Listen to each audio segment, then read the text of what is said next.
LinkedIn presents.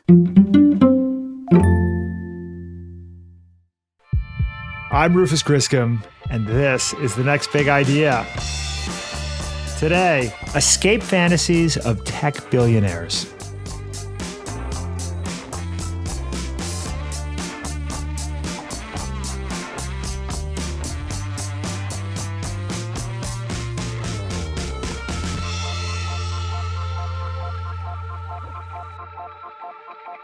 Because Douglas Rushkoff has written 20 books about media, technology, and society, people sometimes mistake him for a futurist, someone with opinions about the next big thing. And this case of mistaken identity has its perks. I get invited to do, thankfully, sometimes high-paid talks for bankers and technology investors who, they're not really so interested in my stuff, which is like, how do we build technology that helps human beings make a better world for ourselves? They want to know what to bet on. Most of the time, he RSVPs, no thanks. But every now and then, I got this kind of mysterious invite that was for a huge amount of money. It was basically a third of my annual salary as a professor at CUNY to go out and do a talk, they said, to talk to us about the digital future. Doug may be a Marxist, but he still has a mortgage. So he said yes. And that's how he found himself at an ultra-luxe resort in the middle of the desert. And I had assumed, because of the amount of money and some, the words around it, that it would be like a couple of hundred bankers and hedge funders in some room, the way you usually do a talk. But I was in the green room at this crazy resort, getting ready for the guys to come and, put the mic on me and whatever and take me out to the stage, when these five men in golf outfits, basically, came into the green room and sat around this table and started asking me questions. And it turned out that was the talk. It was just five dudes. Five dudes with a combined net worth in the billions. They began peppering Doug with what seemed like stock tip questions: Ethereum or Bitcoin, virtual reality or augmented reality. Then eventually they asked Alaska or New Zealand. And I thought, oh man. Alaska or New Zealand? Doesn't sound like a loaded question. It sounds like something you should ask a travel agent, not a media theorist. Except Doug knew straight away that these guys weren't looking for vacation advice. They wanted to know, where to put their bunkers. Picture the underground evil villain lairs in vintage James Bond movies, only these are decorated with hydroponic vegetables sprouting under grow lamps and fish tanks stocked with scrumptious tilapia. There are still a lot of guns, though. And they started asking all these questions about what they were calling the event, the biological, climate, economic, or nuclear disaster that makes the world unlivable and requires them to get out of town. And the question that we ended up spending almost the entire hour of the discussion on was, how do they maintain control of their security force after their money is worthless? They've all got these little places they want to go, and they've kind of hired in advance some Navy SEALs or the equivalent to fly out at the last minute and protect their compounds from us, right? from the rest of us. Exactly, right, with our pitchforks. Yeah, but they understand that, if it's long term, why are the Navy SEALs going to protect, this dude and his family instead of just taking over the place? So they started getting into really kind of Walking Dead-like scenarios, or they're thinking about, do I get shock collars on these people, or do I build a safe that has all the food? Come on. And I'm the only one. Yeah, they were going into crazy ass shit. Did someone really propose shock collars for the equivalent. Their Navy SEAls? In other words, you don't put the shock collar on them, but you have an implant or something in order to have access, but then the implant could be used for other things to control where people are or what they do, that they make some agreement. What struck Doug as he sat there, gaming out the apocalypse with those plutocrats in polo shirts, is that they had succumbed to what he now thinks of as the mindset. These guys genuinely understand that through their business activities, they are creating such devastation that the best they can hope for is to earn enough money to escape the damage they're creating by earning money in that way. And I don't think they can outrun. It's like they're trying to build a car that could drive fast enough to escape from its own exhaust. And there's nowhere to go. There's nowhere left. The places that we thought would be safe from climate turn out not to be. The places that we thought disease couldn't go turn out to get disease. And angry humans can get most anywhere. So I feel like they understand the irony of the fact that they are creating the conditions that are requiring this, but they're not aware of the fact that their kind of techno-solutionist fantasies are not going to save them. No matter how much money you have, you can't escape the event. All you can do is try to prevent it from happening in the first place. That's the conclusion Doug comes to in his impassioned new book, Survival of the Richest: Escape Fantasies of the Tech Billionaires. I have known Doug for 25 years. When we met, we were just a couple of kids trying to build cool websites and celebrate the intellectual playground that was the early internet. In the late 90s, the internet was more of a cultural curiosity than a force that moved markets and reprogrammed our dopamine reward systems. How did we go from those early days to our current world of big tech, surveillance capitalism, and doomsday bunkers? We talk about all that and more in our conversation. If you're interested in the story behind the business headlines, check out Big Technology Podcast, my weekly show that features in-depth interviews with CEOs, researchers, and reformers in business and technology. Hi, I'm Alex Kantrowitz. I'm a longtime journalist, CNBC contributor, and the host of the show. I empty my Rolodex every Wednesday to bring you awesome episodes, so go check out Big Technology Podcast. It's available on all podcast apps. We'd love to have you as a listener.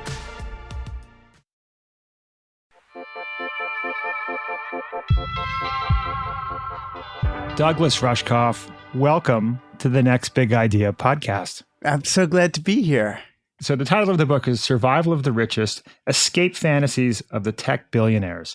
It feels to me like two things could be true. The first is that my suspicion is that billionaires are more paranoid than non-billionaires, right? That wealth, and you write about this, and this is really interesting. We'll get into it, the way that wealth isolates people, erodes empathy, kind of turns people into assholes potentially. I mean, you have to work really hard as a billionaire to offset, I think, that inclination. But then the other factor, right, is that many of these billionaires made their fortunes designing complex interconnected computer systems, and they have deep knowledge of how vulnerable the systems are and how devastating the collapse would be, right? So I think it's worth, spending a moment on the question of like, how sort of irrational and fantastical are these fears versus not irrational and pragmatic. So for instance, like we had Ray Dalio on the show a few months ago, and Ray has estimated that there's a 30% probability of civil war, which he defines somewhat broadly, and a 30% risk of war with China in the next decade. I didn't ask Ray if he had a bunker. So civil war is a big one. But then you have like attacks on the power grid, electromagnetic bombs that take out the internet or circuitry.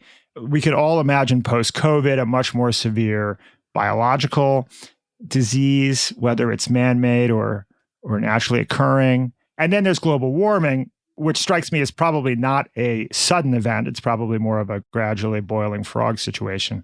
What's your personal assessment of like how much all of us should be concerned about these probabilities? The more division of wealth we have, the more fear we have, isolationism and alienation, the more brittle our systems become. So I sometimes think the very things that we should or could be doing to prevent some of the worst scenarios are the same things that we would do to kind of survive them if they were to happen.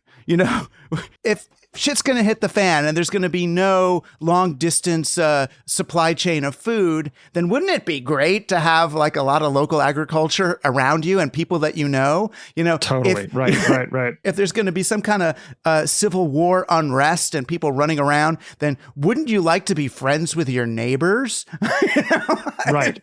So in some ways, the calculation that they're making is the wrong one. And the guys I was speaking with had said, it's interesting that Ray is saying 30. They were saying they believed that there's a 20% chance of the event happening in their lifetimes. So they were dedicating 20% of their wealth to preparing for it. That was the way they looked at it. So if you have $1 billion, you put just $200 million towards that potential scenario. And ideally, it could double as a summer home or a place to do your cloning experiments. You try to make use of it for other things, right? Right. The safe vault is can also function as a wine cellar. We can have exactly. There you go. Very convenient. Yeah. But it's the brittleness of the system. So, yeah, I do think that it's already happened. I mean, I feel like we are already over the lip of the strange attractor at the end of time. You know, we're over the event horizon. It's happening, whatever it is. It's just now that it's going to happen, we can decide what is that look like? You know, does it look like a kind of a gentle unwinding of the most highly leveraged and brittle elements of our economy, society, and technosphere, where we learn to share more with each other, enjoy time together, accumulate a bit less wealth, maybe have smaller nest eggs in our retirement funds, but more supportive communities that take care of old people so they don't need as much money? See, it starts not sounding just so terrible when it's described that way. Or are we going to double down on isolationism and individualism, in which case we end up with the much more devastating effects of having a more brittle and less resilient social, economic, cultural, spiritual kind of ecosystem to absorb these shocks? To quote Ben Franklin, I think he said, "We can all hang together or we can all hang separately." Right? At the time of the Revolutionary War. Like we will hang from ropes individually, or we will choose to hang together. Like I take that as part of the thrust of your argument here that, you know, this fantasy of building individual bunkers, first of all, it's just not going to work. I mean, you make this great point that everything gets everywhere, you say. And here I'm quoting you. Air pollution from factories in China and forest fires in Europe and California already traveled to distant continents, measurably contaminating Everest and Kathmandu. And microplastics are as plentiful in the polar ice as they are in a typical European town. So basically, like, there's no escape, right? There is none. Maybe you can buy yourself 3 to 6 months, right? But that's not the way out. As the kid of immigrant America, Russian Jews, basically, I was raised believing, look, if you're living in a bad neighborhood, then what you learn to do, you get a good job so you can earn enough money to get out of that neighborhood into a better one. It's like, duh, that's the American way. But I think if your world is turning into a bad neighborhood, there's nowhere else to go, right? You know, so they've got such anxiety about it, and because it can't even occur to them to, rather than leave the neighborhood, just make the neighborhood a place that's okay, join humanity, join everybody else. It's okay. You're going to have fun. We'll accept you. One of us. It's all good. Rather than doing that, they still think they've got to get out. So they come up with increasingly brittle scenarios through which they can get out. And then in an almost counterphobic wish fulfillment, they assume an accelerationist fantasy where they want to bring it on already. It's like, let's just do it. You know, vote for Trump and Bannon and just tear it down so we can start over. That's where the mindset gets really dangerous, right? When it's not just that they're preparing for the thing, but they're kind of wishing for it. Well, and when we think about solutions to this hanging together, how do we have a more collective approach? I was interested in, you talked to a guy named J.C. Cole. Oh my God, he was wonderful. Who has this Safe Haven Farms thing with an aspiration to prototype locally owned sustainable farms that can be modeled by others and ultimately help restore regional food security in America. That's a quote.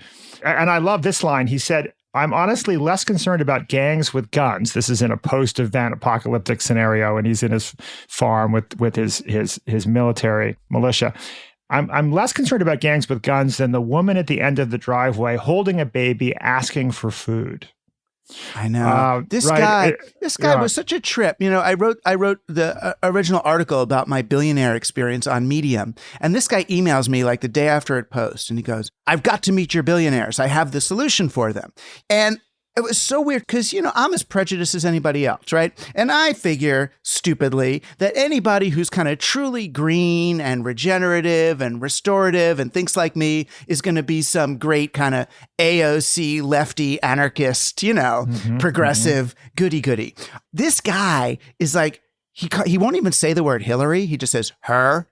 Or she, he's like so friggin' like right wing, and he showed me how to shoot. He's got guns and stuff and targets, and I mean he's like a true MAGA red cap wearing dude.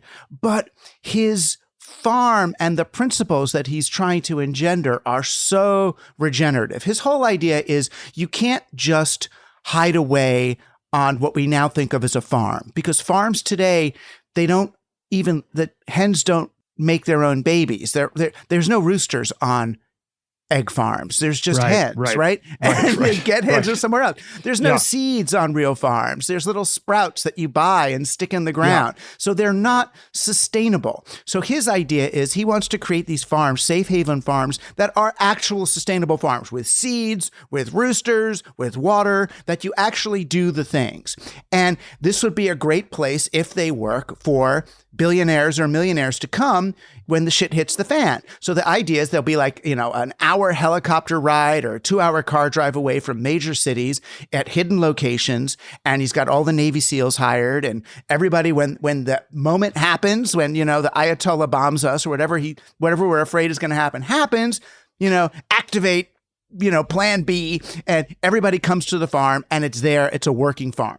And the other thing though, it's part of the money that people invest in order to be part of the farm. So you pay now so that you have a place in the farm later. He wants to spend creating like a school to teach communities how to build these farms for themselves, because he has enough foresight to realize the more people in the world that can engineer farms like this, the fewer people they're going to be coming with guns to the farms that he's trying to protect. Right? It's like, duh, basic military. Yeah. And I'm like, God, this guy got it. And when he talks to the billionaires, they're like, yeah, I like to say, why are we wasting money on teaching other people how to do this?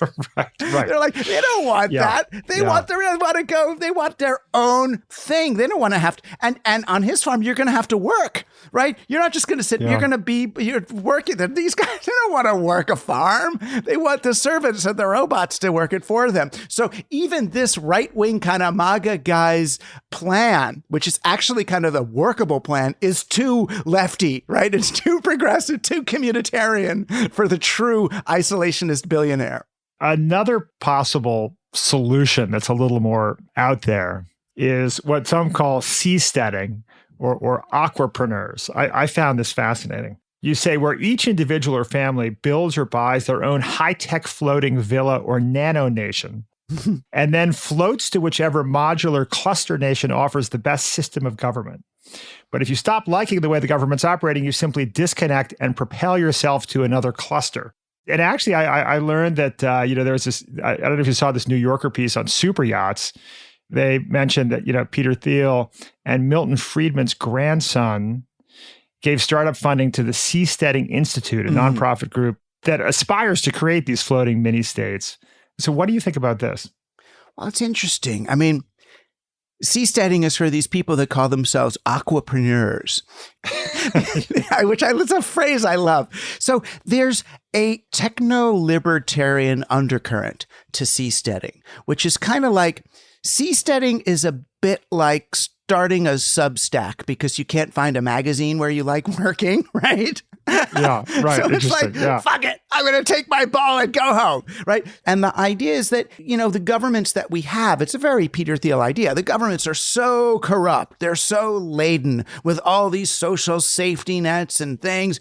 And if we can't just clear-cut government in America, just wipe it clean, scorched earth the government and start again, let's go off into the ocean. We're going to build these like beautiful hexagonal high-tech solar powered, pontoons or rafts or whatever they are, and go out on the ocean, link them together and declare ourselves a nation. And in our nation, cloning is legal. In our nation, we could do any nanotech thing we want, or we'll be far enough away from COVID and monkeypox that we won't have to worry about it because we don't believe it's going to fly on a piece of pollen and get to us.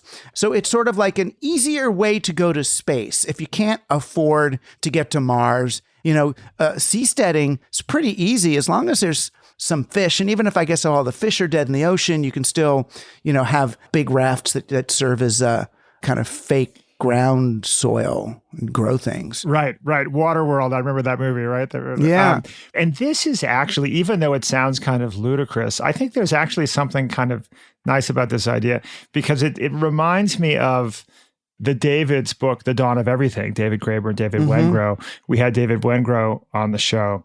And, part of what was so kind of extraordinary about that book, that they make the case that there was much more experimentation of different forms of governance in our ancestral past, some of which were highly communal, and that the rulers had to kind of sell their, their community because early humans voted with their feet. If they didn't like a given community and the way it was governed, they would just walk away and join another community. And it seems like this aquapreneurial aspiration mirrors that a little bit. Yeah, it does. It does. But it also, the fantasy in it, though, is that they can still escape from the rest of civilization.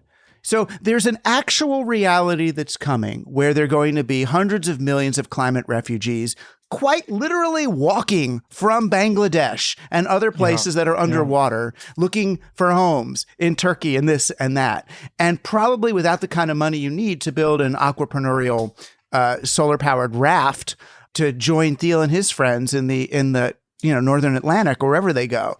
So it's specious to me, right? It's like, yes, you get to do this in the metaverse. You get to do it in your seasteading colony of self-selected people who can use those technologies and afford them. But we don't see it in the real world. It's really a way of escaping from the real world rather than just let's apply some of those solutions right here if you really mean it. That's right. And in the near term, as well, the seasteading seems to be manifesting itself in the form of the construction of super yachts, which, as this recent New Yorker piece, wonderfully titled "The Have and the Have Yachts," said until this fantasy, seasteading fantasy, is realized, a super yacht can provide a start. It describes how this $125 million mega yacht advertises that it can provide 6 months of autonomy at sea. In case of emergency, you could live in open water, keep your food stored, make your water from the sea, desalination for 6 months, right? So this might be part of the appeal of this rather grotesque super yacht fantasy. Exactly. It's the rich man's version of, going on the Walmart website and buying meals ready to eat in those big, army green metal canisters and keeping them in your basement. How many months do I want to hold out? And the idea of storing up, it's where we're at, though, as a society. Where else in civilization did it get to a place where everyone has to have their own 401k retirement plan, right? So we live in a world where during your strong years, you're supposed to earn enough money to squirrel it away so that you then, when you become too old or nobody cares about you, you have enough money to live out the rest of your life with no help from anybody else. Everybody's old age is basically a mini survivalist nightmare. Totally. And it's so ironic because we learned from Christopher Ryan, an anthropologist, that one thing that's consistent about almost every hunter-gatherer society ever studied is there a taboo around hoarding, right? That hoarding is considered the worst thing you can do, specifically hoarding food, right? Because the way the community survives is that everybody shares food. So it's amazing that this is the exact opposite, right, of this sort of ancient ancestral thing. Right. And what they understood, though, this was what Glenn Isaacs found out, a great anthropologist too, is that what differentiated humans was food sharing. That's Precisely, what we did. Right? Yeah. That's what made us human. And so the society that we're moving into, which is basically an anti-food sharing form of capitalism, not that capitalism's a problem, but the specifically brittle kind, which is anti-food sharing in my bunker, my defended bunker, or my crypto retirement account, locking it away, is antithetical to having a circulatory system of prosperity for our society. And that's where we've got to flip the switch.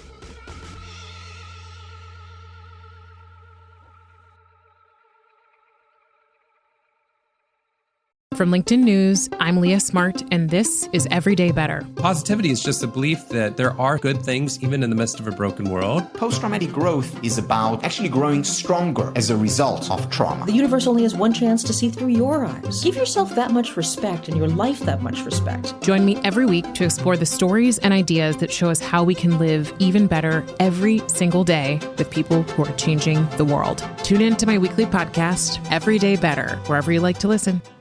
Hey folks, Rufus here. If you're a fan of our interviews with physicians, scientists, or entrepreneurs, then I have the perfect podcast recommendation for you, Raising Health. Previously called BioEats World, Raising Health comes from leading venture capital firm Andreessen Horowitz, A16Z.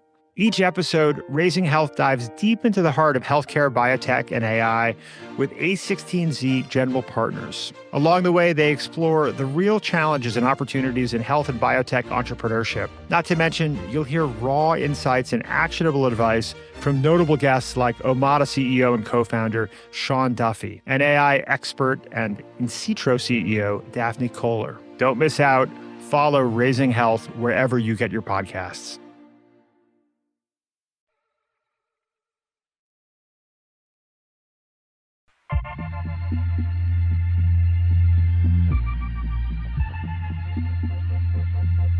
So, Doug, how on earth did we get here, right? I mean, this is like, particularly, I'm fascinated by the evolution of internet culture.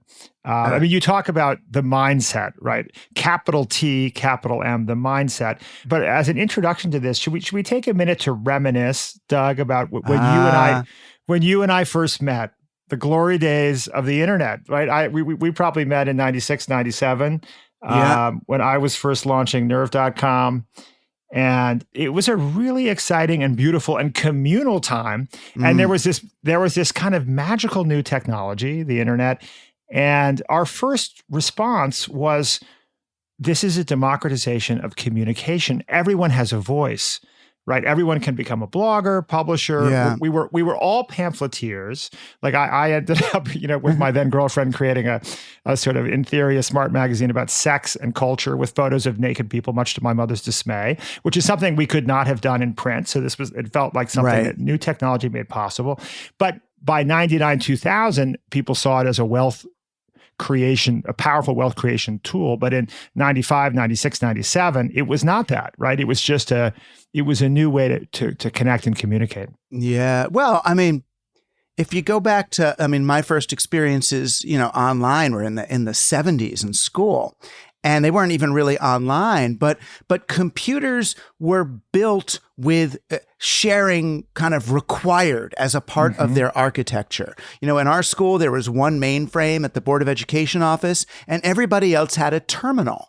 That's all you had. There wasn't even computing in your terminal. It was like a typewriter. So everybody is sharing the resources of this one machine. So all computer architectures were built for the sharing of resources. So who's using the cycles now? Where's the hard drive? What partition do you have? What partition do they have? When we started networking machines, it was all about, hi, what's on your machine? Oh, I have this. Hi, how are you? Do you want this? Do you want that? Everything was shared with everybody else out of necessity. It's the way computers worked. So the software we made, it was called shareware, where the object of the game was to help other people share different things in different ways. So it had this we weren't communists. We didn't know from politics. We were just techies having fun, sharing all these resources. I remember when I was a kid, if somebody decided to go into computing, their parents would be worried. They would say, "Oh no, my kid's going to go play video games and Dungeons and Dragons for his career. Why don't you become a doctor or a lawyer instead of a computer kid?"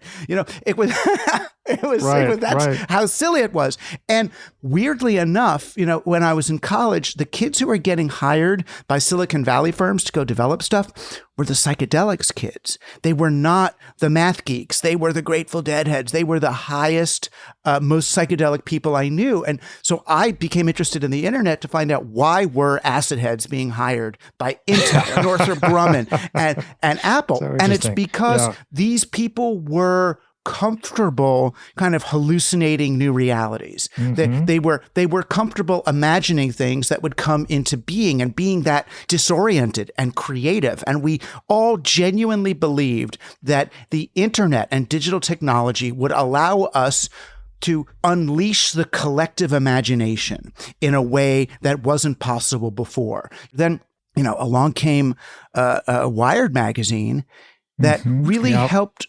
recontextualize this and say, look at all these kids, they're all having this fun. There's money and then there are hills. I remember the first issue of Wired said, digital is coming. It's going to wipe over you like a tsunami. And you're either going to have to get with the program and learn how to deal with this, or it's all over. And it worked. And people saw in the net an investment opportunity. I mean, I remember for me, there was this moment that it shifted. I was like you, I was writing articles about the net and psychedelics and what does it mean to be human in a digital age and the future of this and the future of that. And I got a call from the op-ed editor at the New York Times saying, AOL is going to buy Time Warner tomorrow morning. Will you write the op-ed? And I'm like, shit, man, I don't know business. I'm a, anarchist. I don't know what's going on. And they come on, just try. So I analyzed the situation and I said, look, it looks to me like AOL subscriber rate is kind of peaking, that they're taking their funny money shares of inflated stock and they're going to go buy this real company like Time Warner that has wires and amusement parks and cable and libraries, that I think this means that the dot-com crash is coming. They're cashing in their chips. And they called me back and they said, we can't run this. Everybody on the business page says that this is the best deal since sliced bread, that this is the beginning of the synergy between old and new media. Can't you rewrite it? And I'm like, look, I don't see that. So I said, if they really believe that, maybe get someone from the business page to write it. So they did. And of course I was right. It was like 6 months later, things are friggin' disaster. But Steve Case got really, really rich doing it. And what he did, even though it led to the crash, it became the model for digital business, which is grow a company as big as you can and then exit. You sell it.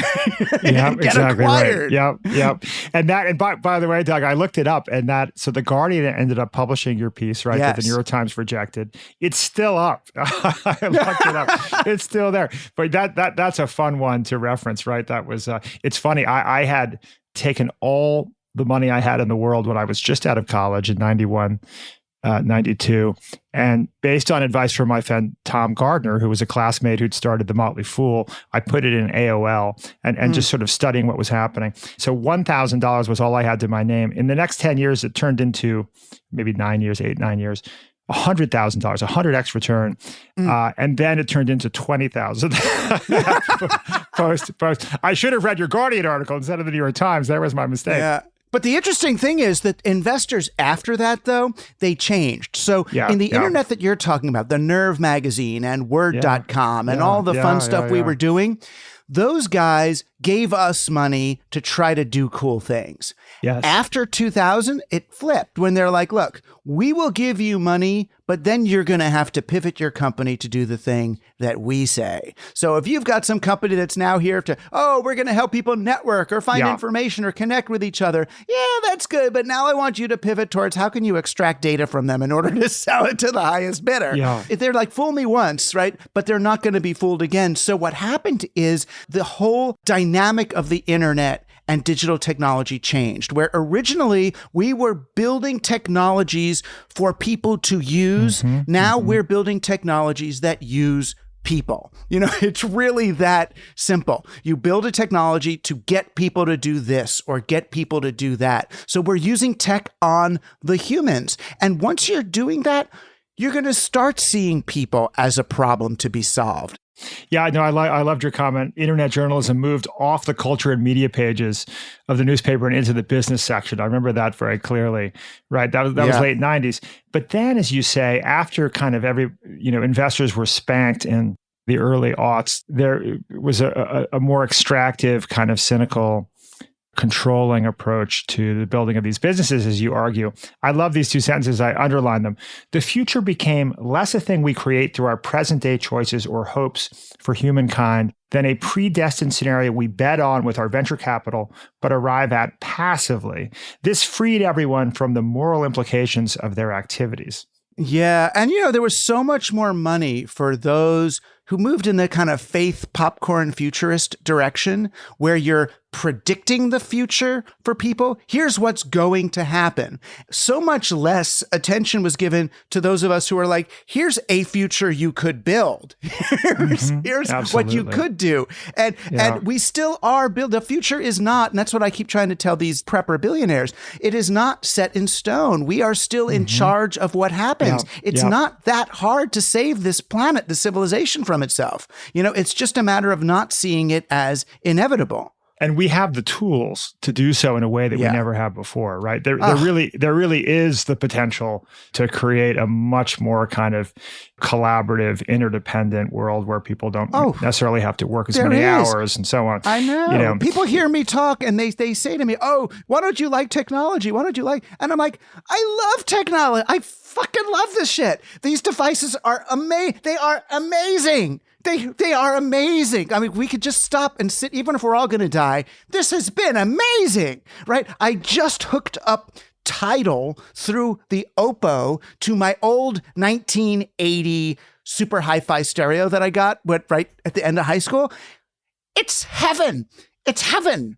It is. It's my God. It's so cool. It's amazing. It's just that the real world happens to be coming apart. And the people who are making these things not only know that they're the cause, but they mean to escape at the same time. And they believe that our last best hope is to somehow double down and apply even more technocratic, totalizing solutions to our problems rather than engaging with the other people and going, look, let's just do this together. I want to get into what's happening psychologically to these industry leaders and to all of us, right, to some degree. But before I do, I can't resist sharing with you a theory I've had back in the day, which is I remember when I graduated from college in 91, having this perception that you could either do something interesting or make money, right? That those were the two choices. And because those were the two choices, the starving artist had dignity. And I kind of feel like what happened in the decade that followed was that we had these examples of the Google boys and others doing really, really interesting work that was intellectually interesting, that was changing the world in ways that we thought at the time was for the better, and then accidentally making billions of dollars. Right. And it kind of collapsed this polarity that you either do something interesting and beautiful or you pursue money. That was kind of my experience in that decade. That's interesting. I mean, I had that same, I was a Gen Xer and had that same thing as if I make money, I remember I got a $40,000 advance for my first big cyberculture book. And I was ostracized by my friends. Because it's like, oh, Rushkoff, you got $40,000 for 2 years' work? My God, you're just sellout, you know?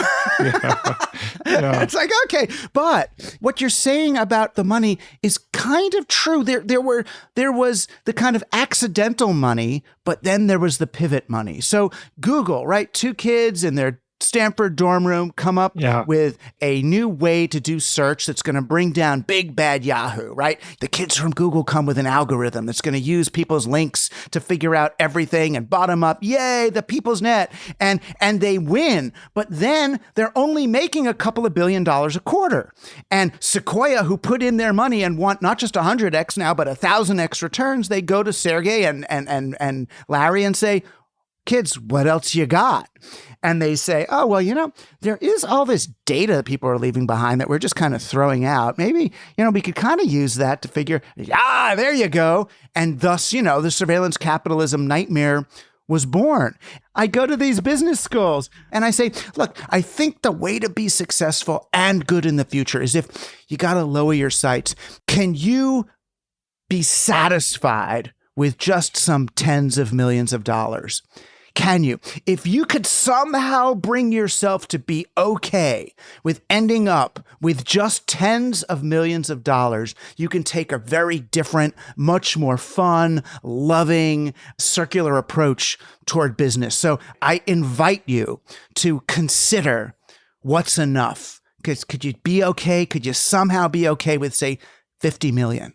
And we can imagine a scenario where Mark Zuckerberg was a hero, right? I mean, imagine if he had made the decision. It's a very hard decision to make today because you end up cratering your stock and pissing a lot of people off. But you can imagine a scenario where he and his team had decided to just be all about privacy, great user experience, really looking out for the psychological health of users, protecting democracy.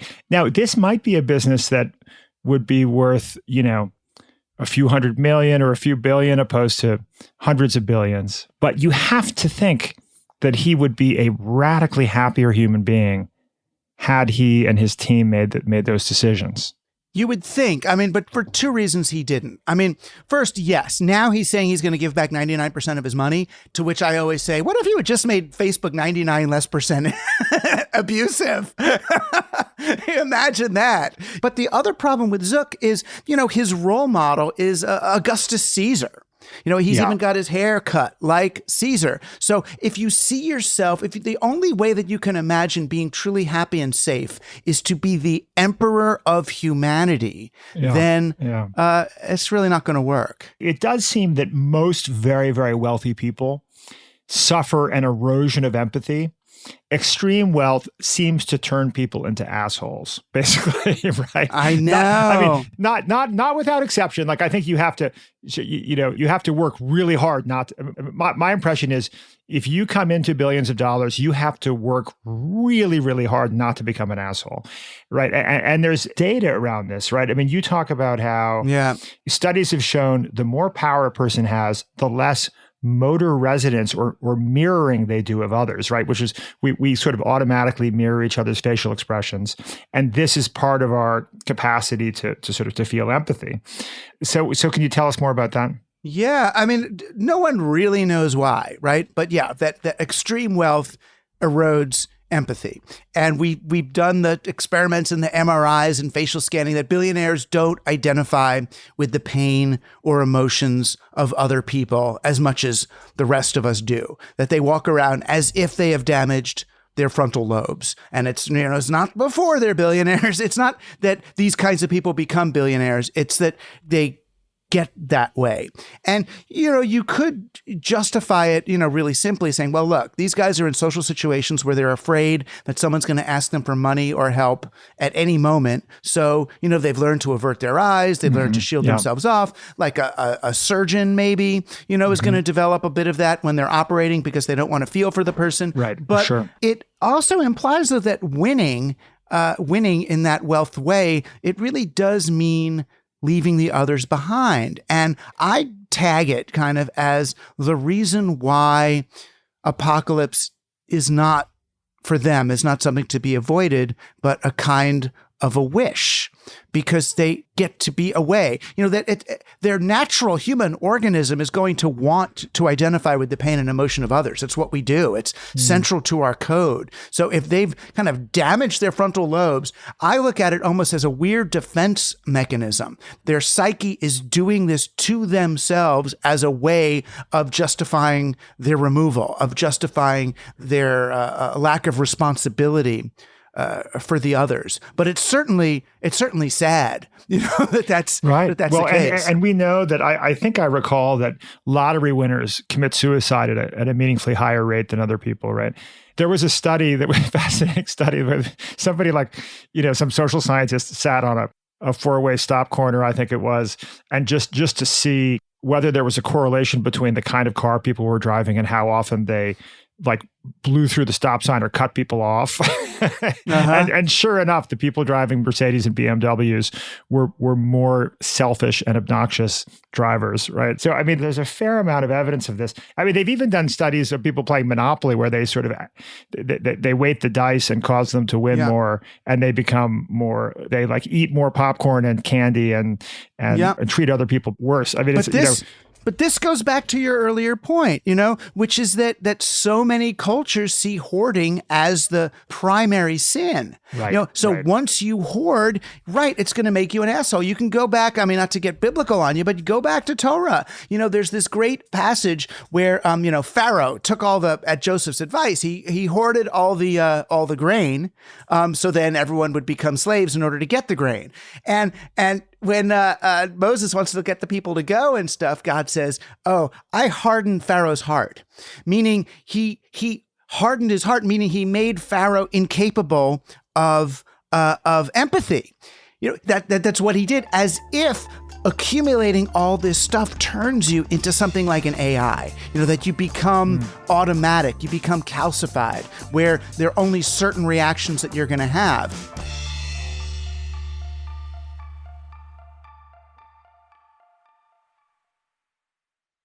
Here's a stat I heard recently. Tell me if this resonates with you.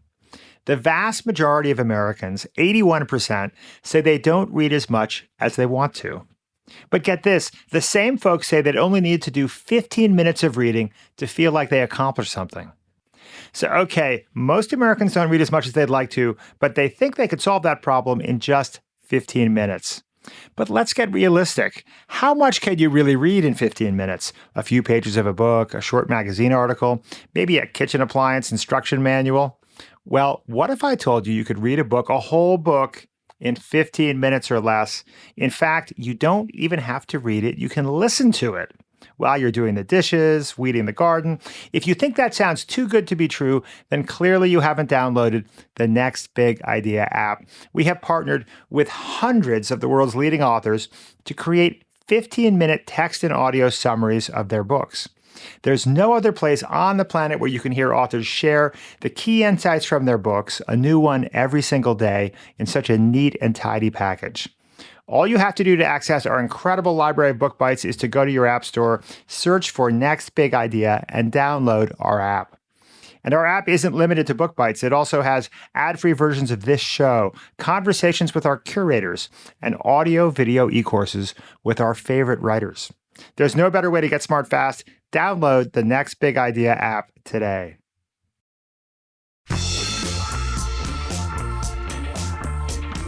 What was particularly powerful for me was the argument you make in the book that this kind of erosion of empathy may be happening not only to wealthy people, but to all of us due to more and more Zooming, less and less direct contact in recent years.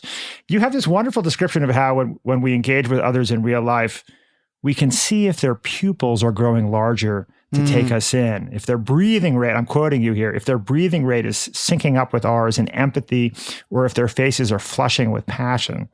And this, in turn, you say, fires the mirror neurons in our brains, stimulating a positive feedback loop, releasing oxytocin, the bonding hormone, into our bloodstreams. So there's this incredibly powerful set of responses that we have in each other's presence. But unfortunately, the opposite thing can also happen, right? Which is that we feel this vague sense of distrust that we can't put our finger on, right? When we're interacting with people with less and less face-to-face interaction.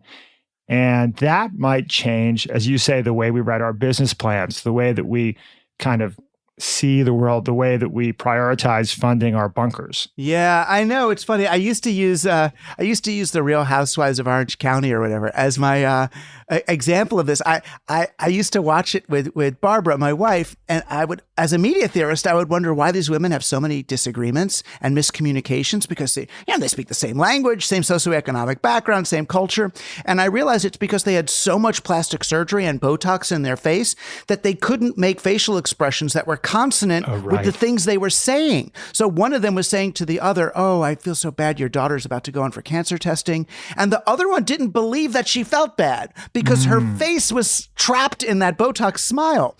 And the same thing happens online, where Interesting. you see someone in Zoom and they say they agree with you, but your body isn't getting, the 500,000 years of painstakingly evolved social cues for agreement. We can't see the micromotions of the head or the pupils getting larger, the sync of the breathing rate, the change in the facial flush, so that on an intellectual level, we hear, "I agree with you," but on a body level, we don't get that same sense of agreement. And the only way we can process that is as distrust. So the more we interact, the less we trust each other, the less human we see the other people as, and then the more capable we are of trying to exploit them in a business deal or to see them as users from whom we're going to extract data.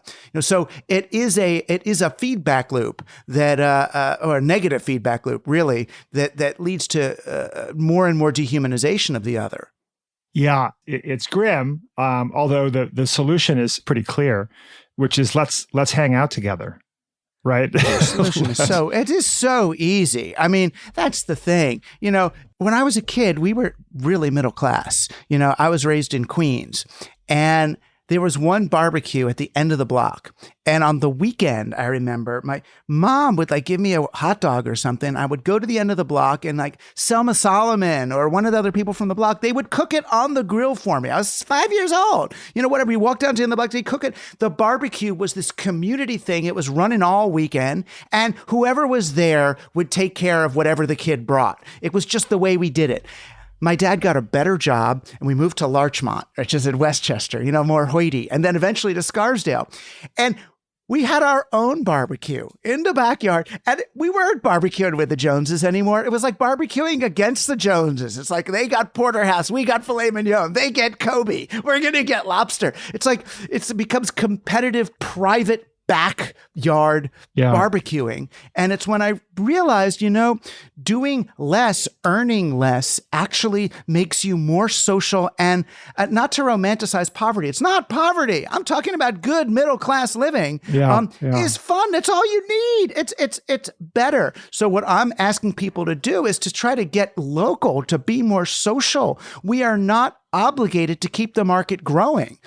We are obligated to take care of one another. And once you stop thinking about winning the game, right? There's no winning the game. Smart people like us, communal people, we play the game in order to keep the game going. That's why fantasy role-playing and adventure games were so much a part of the early internet. We were moving away from, crisis, climax, and end into this open-ended, choose your own adventure, hypertext, keep going.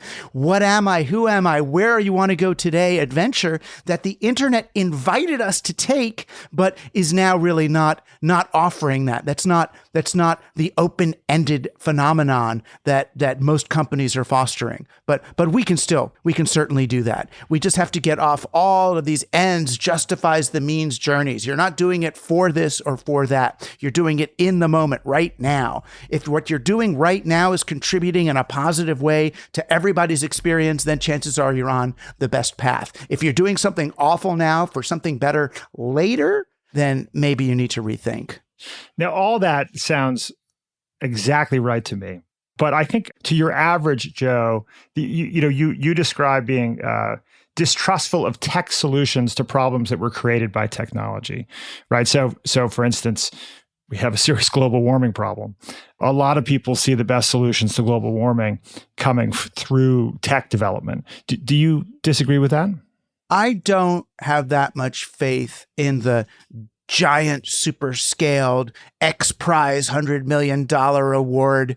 Let's shoot sulfur particles into the atmosphere and iron filings into the ocean to try to affect these huge one-size-fits-all system-wide changes seems to me tricky. Even, AOC and the Green New Deal and the idea of you're very rapidly trying to transfer from all our combustive technologies to regenerative ones. Let's get everyone in an electric car in the next 10 years. If you get everyone in an electric car in the next 10 years, you will ruin the planet just building all those electric cars.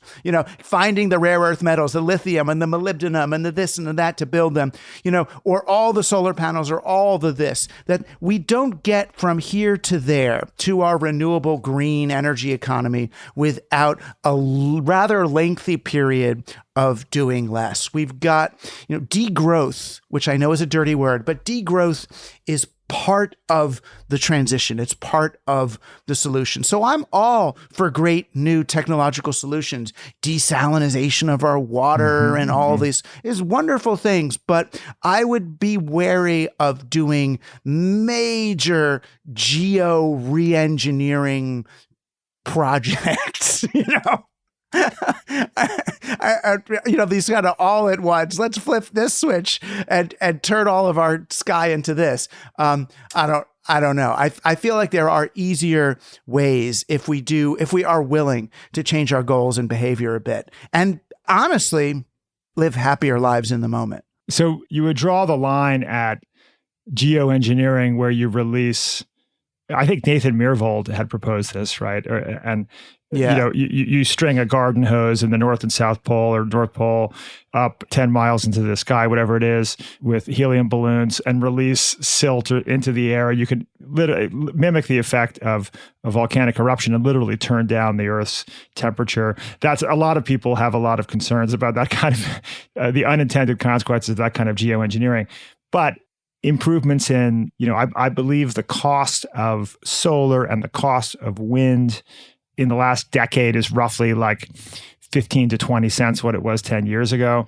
And if that continues, there is a view that it would render all fossil fuel burning, energy non-competitive in whatever it is, 10, 15, 20 years, depending on how the tech evolves.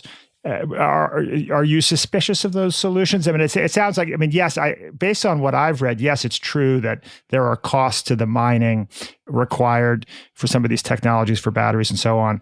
But what I've read is that it still is a net positive.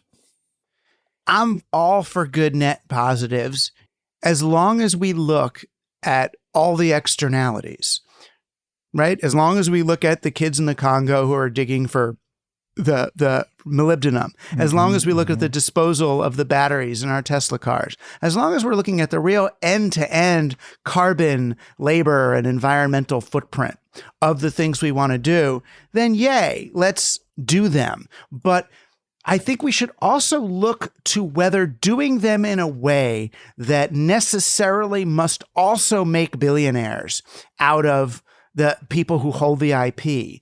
If that's a requirement of each solution, then we might not end up with the best solutions. That there are probably solutions that don't necessarily involve making a lot of money.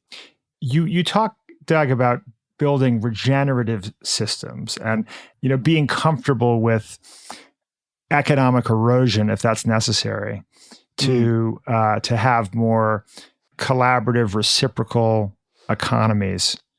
Yeah, the sad thing about so many technologists I know is they understand digital operating systems and how arbitrary they are and how easily they could be disrupted and shifted. They understand particular markets and how easily they can be disrupted, but they accept the underlying principles of central currency and growth-based economics as if they were conditions of nature.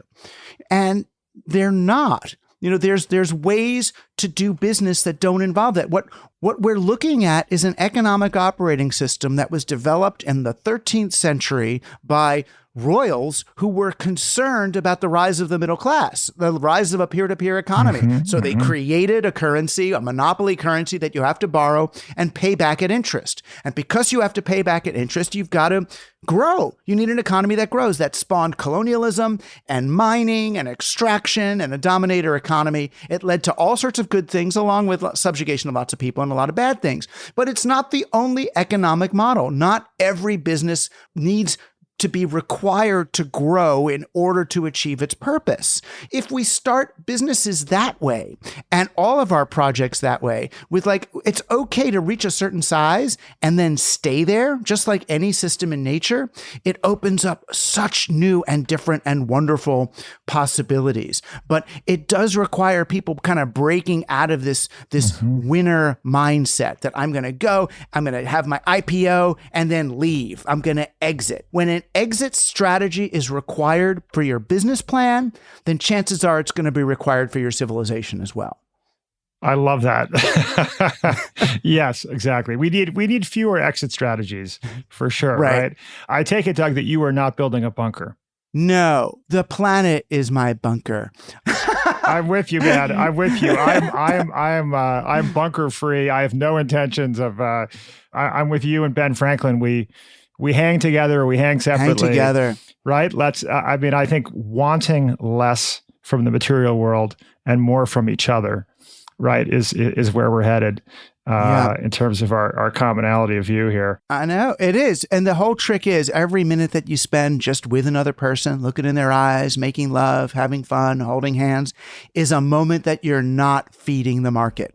That's a moment that you are actually an enemy of the machine. And that's why we got to change the machine. It shouldn't require more and more of our time and energy all the time. It should be serving us instead of asking us to serve it. I'm with you, man. Well, next time, Doug, let's do it face to face. I feel like I've got some oxytocin flowing here in the course of with the audio. The audio is pretty good, and we also know each other, it's a little different. That's true. I do find I get more oxytocin doing just audio than doing audio and video. Yes. Isn't that interesting? McLuhan would agree. Yeah, there are studies that support this. People are actually more have better inferences of other people's emotional states when they only have audio than if they have audio and video. It's totally, it's a powerful medium, as we know, which is why you have a podcast as do I. It's definitely a positive technological trend. Well, thank you for taking some time out of your life to be with us today. We so enjoyed the conversation. Well, thank you. This is my life. What do you mean? I live for this. Yeah. So thank you for having me. And really, thank you for nominating me, whoever it was. I feel so A-list now, which is really, it's just, it was nice. It tickled me in good ways. Yeah.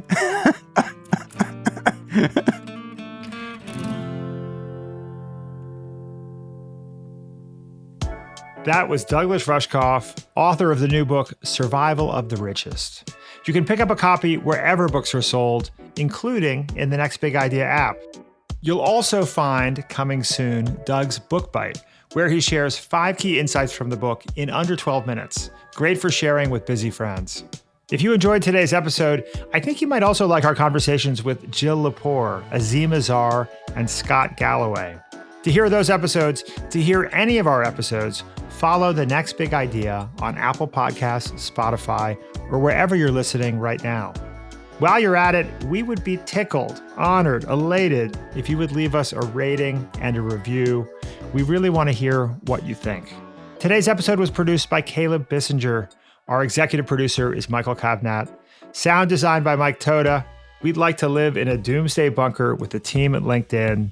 I'm Rufus Griscom. See you next week.